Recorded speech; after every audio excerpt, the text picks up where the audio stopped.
утро. Сегодня с технической точки зрения очень хороший день для входа в рынок. Мы видели стагнацию на рынке Соединенных Штатов, при этом это сопровождалось формированием хороших бычьих дивергенций. Поэтому, в общем-то, на сегодня можно рассчитывать на хороший отскок. И с утра с этой точки зрения подтверждается очень хорошей динамикой торгов в Азии. У нас это может вылиться в довольно активные покупки, в принципе, по всему рынку, но, скорее всего, наилучший результат можно ожидать в таких бумагах, которые относятся к сектору электроэнергетики.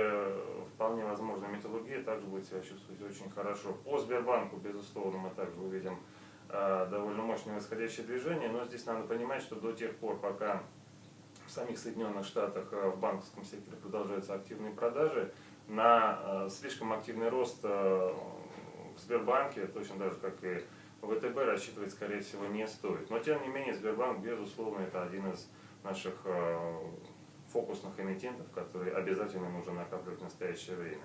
С точки зрения статистики, сегодня, я думаю, что не будет каких-то значимых очень данных, но, тем не менее, стоит обратить внимание, с одной стороны, на индекс экономических ожиданий из Европы в час дня, а с другой стороны, уже вечером выходят данные по продажам на первичном рынке жилья в Соединенных Штатах, и главное, это индекс деловой активности от ФРБ Ричмонда. И в том случае, если там цифры окажутся лучше ожиданий, это в значительной степени нивелирует тот негатив, который выходил по аналогичному индексу от ФРБ Филадельфии на той неделе. И именно это может стать очень хорошим фундаментом для активного отскока рынка и в Соединенных Штатах. Поэтому на сегодня идея наша такова. Покупаем довольно ликвидные акции, прежде всего это, конечно же, Сбербанк, это, скорее всего, ФСК из электроэнергетического сектора, это Северсталь и Мечел. Вот на этих бумагах я бы сосредоточил основное внимание.